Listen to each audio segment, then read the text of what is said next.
vamos a hablar sobre la disección de las arterias vertebrales, en específico a enfocarnos en lo que es la anticoagulación versus el manejo antiplaquetario. Bueno, entonces esto es un poco de lo que vamos a hablar. Vamos a hablar pues del objetivo, vamos a hablar de lo que es pues la enfermedad, la evidencia pues disponible para responder la pregunta y el mensaje pues al final de la charla. Bueno, entonces el objetivo pues es responder a esta pregunta. En la disección de arterias vertebrales, ¿a quién vamos a antiagregar y a quién vamos a anticoagular? Para empezar, pues la disección de las arterias cervicocefálicas se define como la aparición de un hematoma en la pared media de la arteria afectada, sea carótida interna o arteria vertebral, que también pueden ser de compromiso intracraneal cuando la disección pues se va a extender hacia los segmentos más cefálicos. Y es importante porque esta representa una de las causas pues, más importantes de ACV en los pacientes menores de 50 años. Esta es la definición pues, que nos brinda la guía del 2021 de ACV europea. Como les había dicho, pues vamos a enfocarnos en la disección pues, de arteria vertebral, que la vamos a clasificar tanto en disección extracraneal como intracraneal. Y para poderla definir, pues tenemos que conocer pues, la anatomía de la arteria. Entonces vamos a tener el segmento B4, que va a ser la porción intracraneal, y los segmentos restantes B1, B2 y B3 van a ser las porciones extracraneales. Este primer segmento, el B1, va a empezar desde su origen en la arteria subclavia y va a ir hasta el foramen del proceso transverso de C6. El segmento B2 va a ir por todos los forámenes de los procesos transversos y va a llegar hasta C2. A partir de B3, la arteria se va a tornar más tortuosa, que la va a hacer un poco pues, más susceptible a este tipo de desgarros y posterior disecciones. Y este va a ir pues desde C2 hasta la base del cráneo y a partir de B4 la arteria va a transcurrir intradural y va a tener pues una característica histológica que en este punto las paredes media y adventicia se van a volver un poco más delgadas, haciéndolo pues más susceptible a la aparición de pseudoaneurismas. Se va a juntar con la arteria contralateral y van a formar pues la arteria basilar. En cuanto a las frecuencias de las disecciones, pues las más frecuentes son las disecciones extracraneales, principalmente en el segmento B3, y las disecciones intracraneales pues no van a ser tan frecuentes. Sin embargo, tenemos casos en los que se da una disección extracraneal que se puede pues, disecar hacia la porción intracraneal. En cuanto a la fisiopatología, tenemos que tener en cuenta pues, que histológicamente las arterias van a tener tres capas. Una capa íntima que va a estar en contacto pues, con la sangre, una túnica media que va a ser predominantemente pues, tejido muscular liso y una capa más externa que es la capa adventicia. Entonces, las arterias que están a nivel del cuello van a ser especialmente susceptibles a los desgarros porque van a estar como en un contacto más estrecho con el tejido óseo pues, de las vértebras y ante movimientos de rotación o extensión o traumas menores, pues vamos a tener pues una mayor susceptibilidad a eso. Y además si tenemos factores de riesgo como enfermedades del tejido conectivo o procesos inflamatorios crónicos que nos lleven a una mayor susceptibilidad pues, de un desgarro de la íntima. Entonces, ¿qué va a pasar? La íntima se va a desgarrar, esto va a generar que la sangre que está pues, dentro del vaso empiece a fluir por efecto de la presión hacia esta capa media y allí podemos tener un efecto extrínseco, digamos el hematoma se puede desplazar hacia la íntima o hacia la adventicia. Cuando se desplace hacia la íntima, pues vamos a generar estenosis, oclusión, que finalmente pues se va a ver representado en síntomas neurológicos y cuando se desplaza hacia la adventicia va a ser más susceptible a la formación de pseudoaneurismas y aneurismas y cuando está en la porción pues intracraneal donde estas paredes son más delgadas nos va a generar mayor riesgo de una hemorragia subaracnoidea. Y adicionalmente otro riesgo latente es el mismo desgarro como tal per se que nos va a generar un mayor riesgo embólico y pues estos émbolos pues pueden migrar al sistema a nivel encefálico y pues generar pues los síntomas isquémicos. En cuanto a la epidemiología, pues tenemos que la disección de las arterias cervicales representa 2,89 por cada 100.000 habitantes años de incidencia. Cuando hablamos de la disección de la carótida interna, hablamos de 1,55 por 100.000 habitantes año, y cuando hablamos de la disección de las arterias vertebrales, hablamos de 2,06 por 100.000 habitantes año, muy cercanos entre sí. Pues de recordar que de todos los ACVs pues en la población general, las disecciones representan el 2% pues, de la causa del ACV, pero en las personas jóvenes puede representar del 10 al 25% de la causa del ACV. Es un poco más común en hombres sin una diferencia pues muy marcada.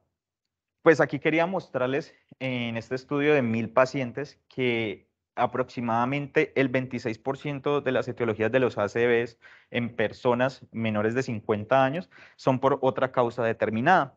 Y dentro de esta causa determinada tenemos que cerca del 59% va a ser por disección de arterias cervicales o intracraneales.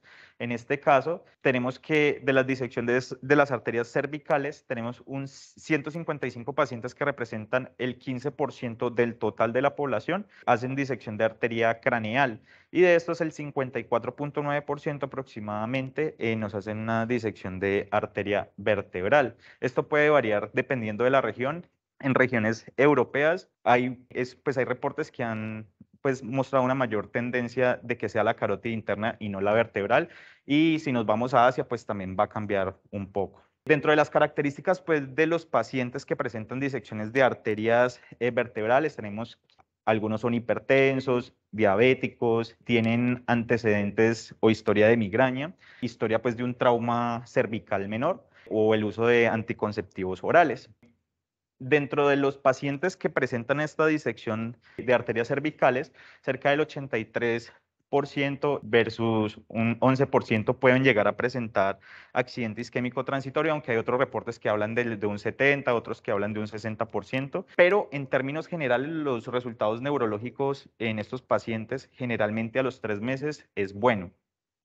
Dentro de los factores de riesgo y otras etiologías, pues están las actividades y deportes de contacto, en el cual pues tengamos movimientos de rotación importantes o de flexión brusca en el cuello, los pintores del techo por la posición pues constante de mirar pues hacia arriba, la manipulación espinal, eso es especialmente importante y se ha reportado mucho en los pacientes que están en tratamientos quiroprácticos. En el posparto también ha habido reportes. Dentro de la presentación clínica, pues el ACV y el AIT pues son como los más importantes pues a tener en cuenta, son de los más frecuentes. Muchos pacientes pueden debutar también con síndrome de Horner, que es un síndrome cuando hay una compresión de la cadena simpática en ipsilateral pues a la lesión y se va pues a caracterizar por miosis, ptosis, anhidrosis y muchas veces manifestarse como uno de los primeros síntomas de la disección. La cefalea y el dolor cervical, el síntoma más frecuente, ellos lo describen como un dolor tipo migrañoso o hay veces cefalea en racimo y el dolor cervical, principalmente pues posterior, y hay algunos reportes que indican que puede ser síntomas prodrómicos para el desarrollo de un evento isquémico. Hay casos en los que se ha reportado infarto pues de la médula espinal cervical, pacientes se pueden también manifestar con tinnitus, vértigo y ataxia. Y como les había comentado, algunos pacientes pueden presentar hemorragia subaracnoidea. Se ha reportado más o menos hasta en el 1% de los pacientes, no es tan común, pero también hasta un 6% de los pacientes pueden estar asintomáticos y se han pues, detectado por estudios, por otra causa, han detectado la disección, pero son asintomáticos. Es importante también reconocer, para que la disección, digamos, se manifieste, no siempre apenas se diseca, se va a manifestar, no. Hay momentos en los que los pacientes pueden presentar síntomas en minutos, días, hay veces semanas y meses. Entonces, como para tener en cuenta eso. En cuanto a los hallazgos imagenológicos, pues vamos a encontrar que en muchos pacientes vamos a encontrar estenosis arterial, dilatación arterial, oclusión arterial, aneurismas y pseudoaneurismas, dobles lúmenes o flap de la íntima. En cuanto a las herramientas que tenemos, vemos pues que el ultrasonido pues es útil para el tamizaje, pues es operador dependiente, nos permite visualizar el flap o el hematoma mural, y el Doppler nos puede ayudar pues para evaluar la estenosis o la oclusión. La angiografía antes era pues la técnica estándar, sin embargo se ha limitado por sus costos porque es muy invasiva y en algunas ocasiones no puede visualizar las paredes de los vasos y los hematomas murales. La angioresonancia y la resonancia magnética permiten pues una mejor evaluación de estos hematomas con menos dependencia de las irregularidades, y según pues la secuencia y la evolución pues de los síntomas pues nos va a mostrar las características en las secuencias. En el angiotac, pues su limitación va a ser que en pacientes que tengan calcificación de las arterias, pues nos puede arrojar falsos resultados. Podemos ver que en cuanto a los signos de disección en el angiotac, podemos ver el engrosamiento de la pared o el diámetro, y esto es muy útil cuando hay un compromiso de los vasos pequeños. Lo recomiendo mucho para los pacientes que tienen pues, síntomas que sugieran disección de la arteria vertebral. En cuanto al tratamiento, pues rápidamente vemos que la trombolisis pues es uno de los pilares pues del tratamiento si el paciente se presenta con un ACV isquémico agudo, pues para reabrir la arteria ocupada. Existe algo pues de controversia porque por la trombolisis puede haber una expansión del hematoma, pues se puede aumentar la disección, pero en los estudios pues en los que se ha hecho la trombolisis no se han excluido los pacientes con disección de arterias vertebrales. De todas maneras, la calidad de la evidencia para esto, para la disección de las arterias vertebrales es baja, con una recomendación débil, eso de la guía de la Sociedad Europea de ACV. En cuanto al manejo endovascular y quirúrgico, está principalmente recomendado en pacientes que tengan isquemia recurrente a pesar del manejo médico, contraindicaciones para anticoagulación o antiagregación, pacientes que tengan pseudoneurismas de gran tamaño o fístulas arteriovenosas, o un significativo compromiso del flujo sanguíneo cerebral por la estenosis o la oclusión que se presente. En cuanto al manejo endovascular, vemos pues que la trombectomía mecánica se sugiere para la disección de arterias extracraneales y oclusión de grandes vasos, pero de la circulación anterior. Sin embargo, tiene una calidad de la evidencia muy baja, la recomendación es débil, no tenemos datos en cuanto a la disección intracraneal y, como vemos, tampoco hay recomendaciones al respecto cuando hay compromiso de la arteria vertebral. En cuanto a esa disección intracraneal y hay presencia de hemorragia subaracnoidea, se sugiere pues que sea un manejo endovascular o quirúrgico y que sea pues discutido de forma multidisciplinaria con todo el equipo para definir pues cuál es la mejor opción para el paciente. Y el pilar, digamos, uno de los pilares adicionales del tratamiento es la prevención de isquemia recurrente. Entonces, ahí es donde nace pues la idea de la antiagregación y la anticoagulación pues en estos pacientes. Las guías que nos dicen, tanto la guía europea como la guía de Reino Unido, la AJA y las guías australianas nos hablan de que los pacientes que presentan una disección extracraneal de las arterias cerebrales o carótidas, se les debe dar manejo antitrombótico, puede ser anticoagulante o antiagregante plaquetario durante 3 meses inicialmente, y de acuerdo pues ya al seguimiento que se le haga al paciente y si imagenológicamente pues hubo recanalización o no.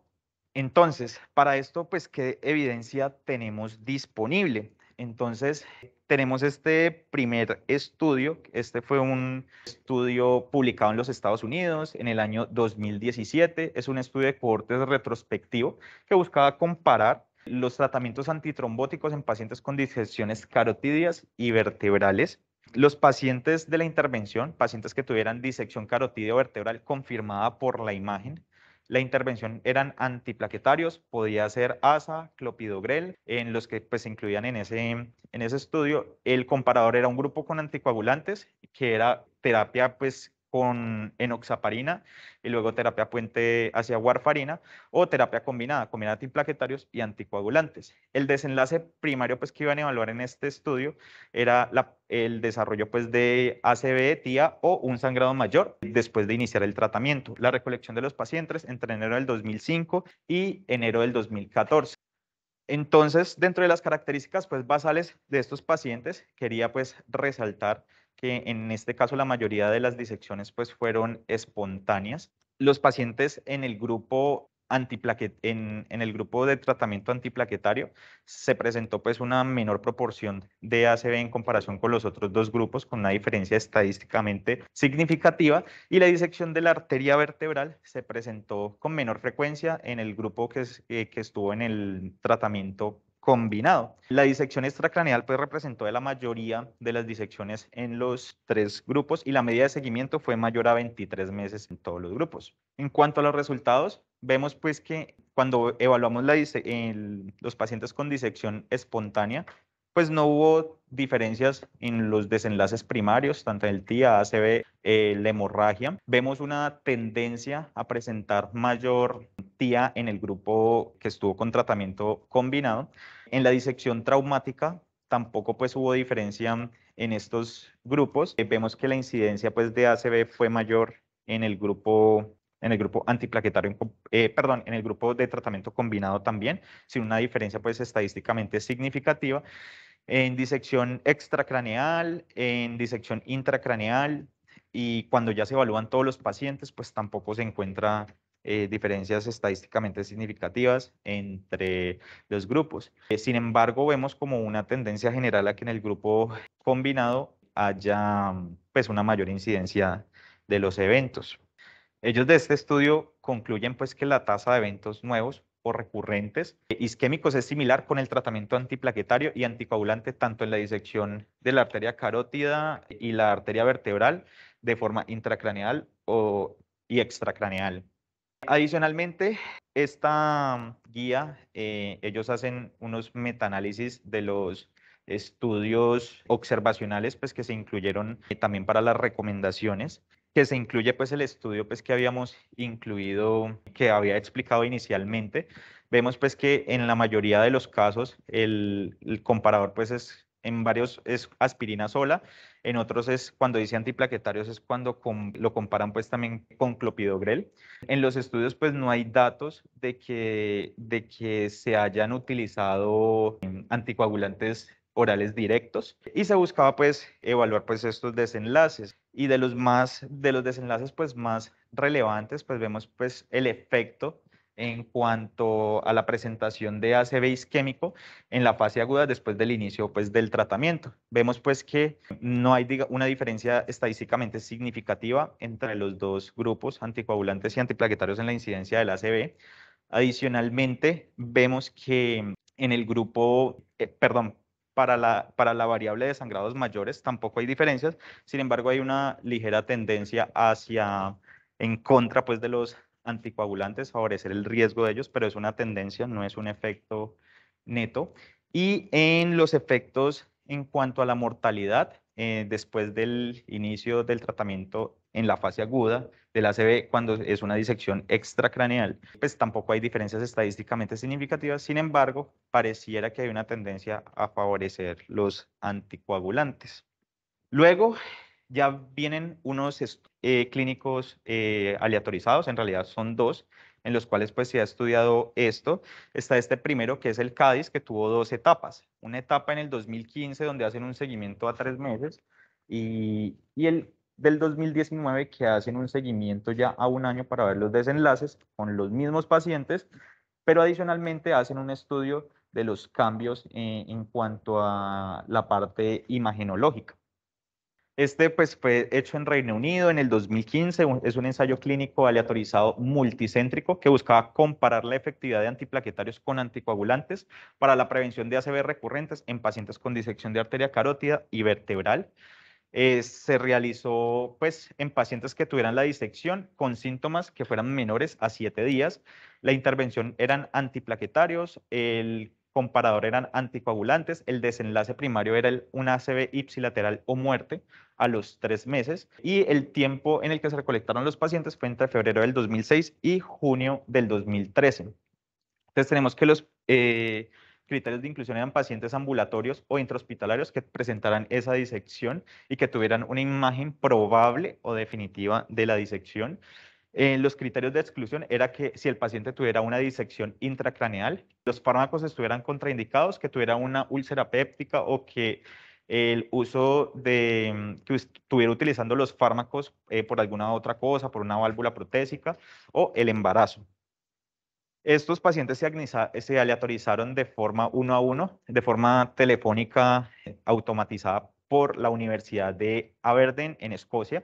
Los pacientes pues, y los médicos no estaban cegados a la intervención y un comité de adjudicación pues, evaluó todas las variables primarias y secundarias que desconocían pues, la asignación del tratamiento. Entonces tenemos pues que el fármaco como tal era escogido pues a elección del médico. Dentro de los antiplaquetarios tenemos el ASA, el dipyridamol y el clopidogrel, que podían ser utilizados solos o combinados. Los anticoagulantes, heparinas y posterior cambio a warfarina para un INR de 2 a 3. Los anticoagulantes directos pues no fueron empleados y la profilaxis con heparina de bajo peso molecular no fue contraindicada pues en el grupo antiplaquetario. Sin embargo, pues se registró su uso y se hizo un seguimiento a 3 meses. Se repitió la imagen si era posible para evaluar pues la posible recanalización de la disección. Se incluyeron pues 250 pacientes. Ellos lo hicieron en base a los estudios observacionales previos. Hacen un análisis por intención a tratar, que es con el que hacen pues el estudio pues principal, pero también hacen un análisis por protocolo en los pacientes en los que no se logra visualizar en las imágenes, ya sea por calidad de la imagen o por disponibilidad de la imagen, la calidad de la misma para poder decir que definitivamente era una disección. En cuanto a las características de base, pues la mayoría pues, de los pacientes eran hombres, la mayoría de los casos fueron de disección de la arteria vertebral. El ACV isquémico se presentó en un 74 y un 81% respectivamente, similar pues a los datos reportados en los estudios observacionales previos. En cuanto a los pacientes que eran sometidos a trombolisis, un 10 y un 8% respectivamente. Vemos pues en cuanto a los desenlaces, en cuanto al desenlace primario, que era el desenlace combinado de muerte o ACV dentro de los 3 meses, vemos pues que no hay una diferencia estadísticamente significativa entre los dos grupos, tanto en el análisis por intención a tratar como en la población por protocolo. En los otros desenlaces, como el sangrado mayor, se presentó un episodio de sangrado en el grupo anticoagulante, 0 en el grupo antiplaquetario, y vemos que no se presentaron muertes en el periodo de seguimiento. Ellos adicionalmente hacen pues un cálculo de muestra con los resultados de este estudio para identificar con un poder del 80% y un P en un estudio ya en fase 3 pues para confirmar digamos los hallazgos, pero requerían para cada grupo alrededor de 4.876 para encontrar una diferencia, perdón, el desenlace compuesto de 2.08% y no pudieron, o sea, y hacen el cálculo y encuentran pues que es esta gran pues cantidad de pacientes lo que lo hace pues muy difícil de realizar. Y ellos concluyen que no se encontraron pues diferencias en la eficacia de los fármacos antiplaquetarios comparado con los anticoagulantes para prevenir el ACV y la muerte en pacientes pues con disección de las arterias carótida y vertebral que son sintomáticos. Además, el ACV fue raro en ambos grupos y mucho más raro que lo informado en algunos estudios observacionales. Este fue el ACV, ¿no? Después de que se dio el diagnóstico, ya cuando se empieza el tratamiento, no los que se presentaron al inicio.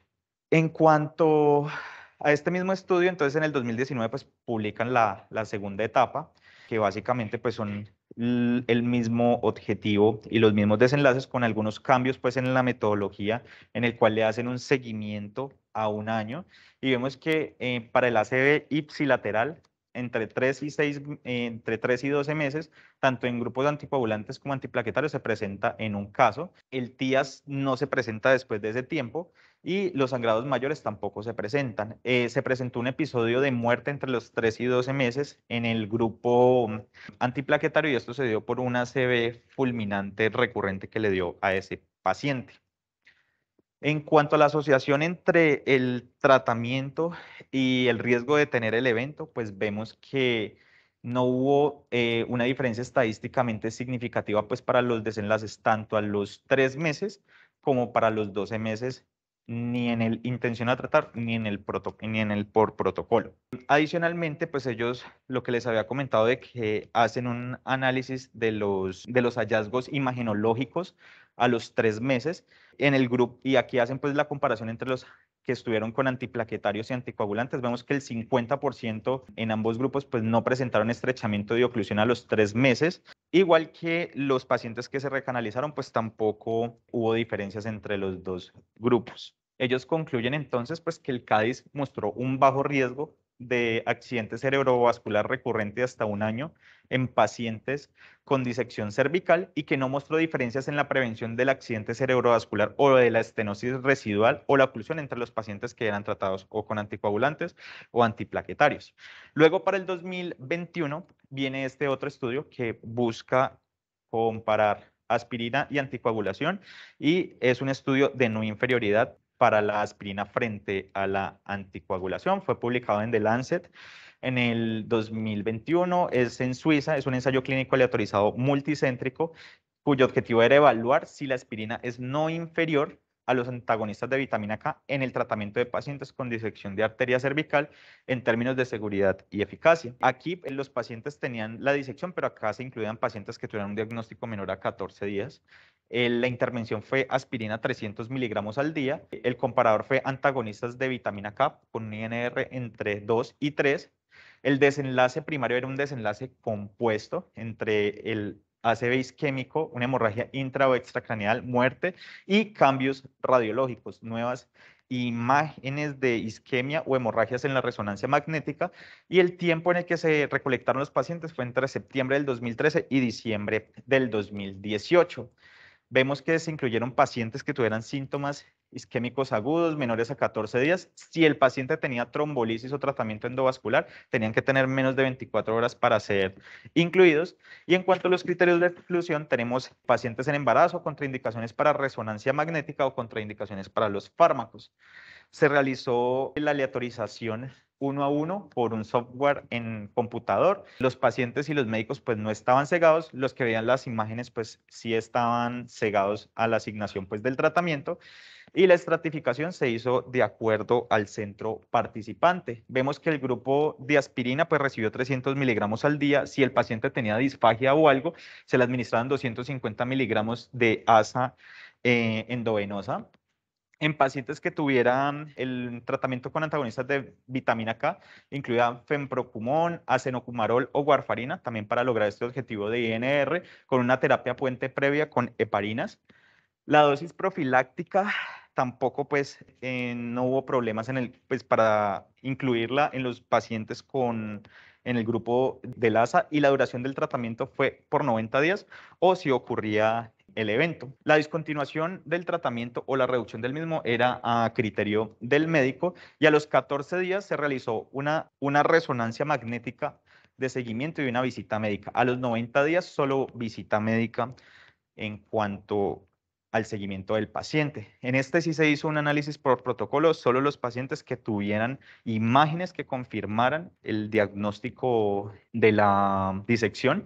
Se esperaba que el desenlace primario fuera del 7% para ambos grupos. Se calcularon 169 pacientes para poder tener un poder del 80% y un P del 5%, y la no inferioridad se calculó por debajo del 12% del intervalo de confianza superior en la diferencia de los riesgos absolutos. Tenemos aquí entonces la tabla de las características de base de estos pacientes. Aquí, en comparación con el otro estudio, vemos que la proporción de disección de arteria vertebral fue menor, fue del 30%. Vemos que dentro de las causas pues, de la estaba oclusión o hematoma intramural de la arteria disecada.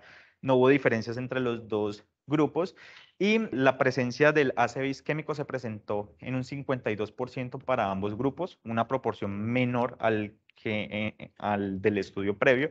El accidente isquémico transitorio 13 y 12% respectivamente, y signos locales como dolor cervical y dolor de cabeza tampoco se diferenciaron pues entre los grupos. El tiempo entre la admisión al hospital y el tiempo del inicio del tratamiento fue de 2.8 y 3 días respectivamente, y el tiempo entre el inicio del tratamiento y el inicio de la disección fue de 6 y 7 días pues en ambos grupos, sin una diferencia pues estadísticamente significativa. Una proporción pues similar a lo de los estudios previos pues sometido a trombolisis, 13 y 9%, y la terapia endovascular fue en 3 y 1% respectivamente. En cuanto a los desenlaces, vemos que el desenlace compuesto de resultados clínicos y de resonancia y de cambios radiológicos se presentó en una mayor proporción en el grupo de la aspirina, que fue del 23% versus el 15% en el grupo de antagonistas de vitamina K, pero cuando se hace el cálculo de la diferencia de riesgo absoluto, que fue del 8% entre los dos grupos, con un intervalo de confianza que fue de -4 a 21, no alcanzó la no inferioridad con un P de 0.55. En los desenlaces clínicos, la presencia de ACV se presentó con mayor proporción en el grupo de las aspirina, se presentaron 0 casos en el grupo de vitamina K, pero en el grupo de antagonistas de vitamina K se presentó un episodio de sangrado de hemorragia extracraneal mayor. En cuanto a los cambios imaginológicos, nuevas lesiones isquémicas, hemorragias o cambios imaginológicos sin síntomas, no hubo diferencias entre los dos grupos estadísticamente significativas. Y los desenlaces secundarios, como la disección recurrente, el incremento del tamaño del hematoma y el accidente isquémico transitorio fue muy similar pues para ambos grupos. Y el desenlace neurológico bueno a los 3 meses también fue bueno, como lo habíamos enunciado anteriormente. Esta pues fue la imagen de la gráfica de del margen de no inferioridad, que fue superado pues por esos intervalos de confianza en el análisis primario. Recordad que lo habíamos establecido que fuera menor al 12%, pero se pasa el margen. Entonces, ellos de este estudio concluyen que nuestros hallazgos textualmente no mostraron que la aspirina fuera no inferior a los antagonistas de vitamina K en el tratamiento de la disección de la arteria cervical. Cuando pues discutí el caso, el tema con el doctor Amaya, pues él me dice, lo más importante es clasificar a los pacientes, si es una disección intracraneal o extracraneal, porque en general, pues los pacientes con disección intracraneal tienen un mayor riesgo pues de sangrado, como lo habíamos explicado pues en la fisiopatología. Entonces, en estos pacientes es un poco más preferible antiagregar, dado pues el mayor riesgo de sangrado. Es importante que esto se discuta de manera multidisciplinaria entre neurología, emergencias y radiología intervencionista. Él me comentaba pues que no hay muchos estudios al respecto del manejo endovascular de las arterias vertebrales, de la disección de las arterias vertebrales, una evidencia fuerte que sugiera se recomienda 100%, pero entonces allí es donde en equipo se debe evaluar si sí o si no es prudente, y también ver si de pronto el paciente tiene contraindicaciones para el tratamiento antiplaquetario o anticoagulante, si es que a pesar del tratamiento óptimo vuelve y presenta los síntomas. Dice pues que es de los temas pues que en los que la evidencia no es fuerte, digamos, en dar recomendaciones, y la disección de la arteria vertebral pues no es una contraindicación para la trombolisis en esos pacientes, pues que era una de las grandes dudas que yo tenía. Esto, aunque no hay, pues como lo decimos, no hay estudios fuertes que nos sugieran esta asociación, pero dentro de los pacientes de los ensayos clínicos que se han hecho con ACV, la trombolisis también se han incluido este tipo de pacientes y no ha sido pues un criterio de exclusión. De mis mensajes pues para llevar a casa, sospechar la disección de arterias vertebrales en pacientes jóvenes que se presenten con dolor cervical y desarrollo pues de focalización neurológica, también teniendo en cuenta pues que tenemos un espectro de tiempo en el que se pueden presentar estos síntomas desde minutos, días, semanas, incluso meses, o cursar asintomáticos. Se sugiere que si un paciente tiene ACV en ventana, trombolisis si es pertinente, y después uno mira, pues evaluar cómo le fue al paciente en este sentido. En la disección de arterias vertebrales extracraneal, no hay diferencia en la prevención de eventos isquémicos neurológicos recurrentes entre antiplaquetarios y anticoagulantes, pues que esta era como la pregunta puntual que se habían hecho para la charla, más no, digamos, no tenemos datos concluyentes respecto a esa anticoagulación y antiagregación cuando la disección es intracraneal, y tener cuidado si se extiende la disección pues a la porción intracraneal, por lo que dijimos es preferible antiagregar, y adicionalmente hay vacíos en cuanto al uso de los anticoagulantes directos orales en estos pacientes. Listo, muchas gracias.